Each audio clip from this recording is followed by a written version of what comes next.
this first exercise, we're going to sing on sustained vowels such as R, E, O, and U to expose any inconsistency in our placement. But before we go into this exercise, let's just say those vowels and take notice of where we can feel those sounds in our mouth and face. As you say the vowels, make sure you say them legato, i.e. smooth and connected, because this makes it easier to tune into the subtle variations in placement between each vowel sound. Ready? And.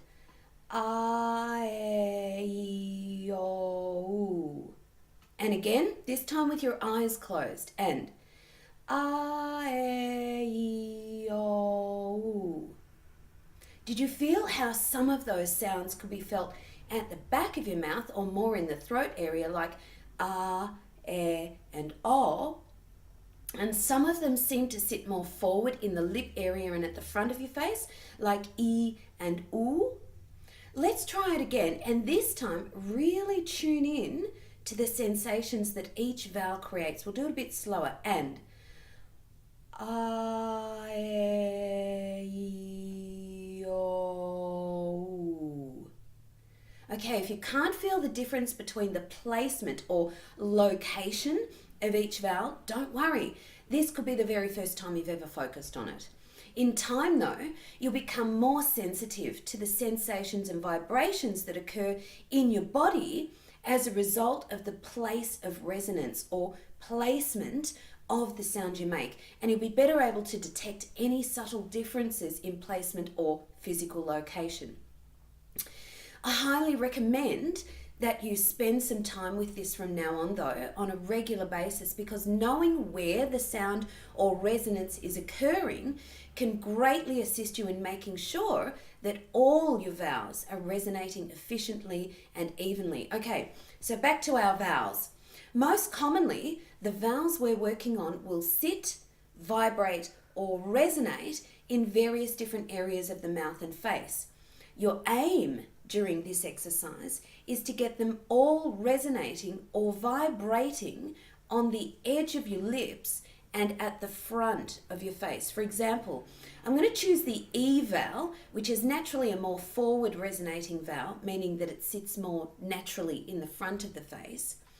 And then I'll line it up alongside the R vowel without me deliberately placing the sound in any particular area of my face, because the R vowel commonly sits more towards the back of the mouth. And I'll show you the difference in the quality or resonance between the two sounds. I'll sing both vowels legato, starting with E, and then I'll slowly transition to the R vowel. So listen out for the differences in quality. Okay, here I go. E, A. Notice how the E sound was quite forward, but when I sang the R sound, it disappeared slightly or became less intense.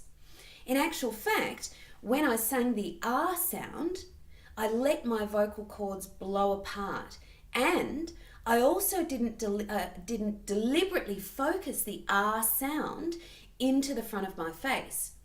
Our aim during this first exercise is to get all of the vowels R, E, O, and U resonating in the front of the face.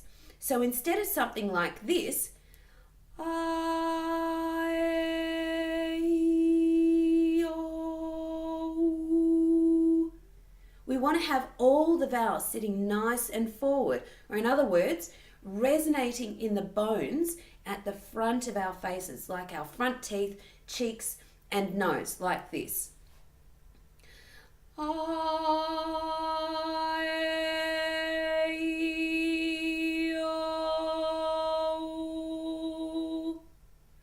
There are a few things we can do to help us achieve this.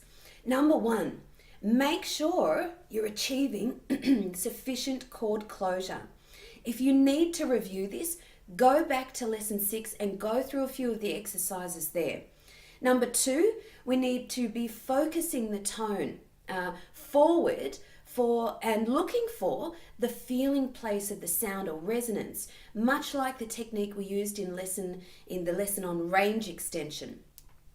You need to focus the tone into the front of your face by imagining that the sound is moving outward in front of you. You also need to look for and feel the vibration or buzzing sensation in the front area of your face, much like you can feel it when you sing the sound mmm. You can really feel that sensation on the front of your face. Try it. Mmm. And again, mmm. Make sure, number 3, make sure you're not forcing or using the muscles in your neck and throat in an attempt to control the sound or make it big and beefy. Because doing this will cause you to feel the tone mostly in the throat area, which is not where our focus needs to be.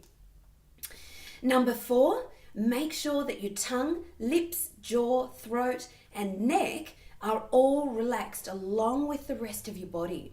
And lastly, be patient with yourself whilst you learn how to gain consistency between the quality of your vowel sounds.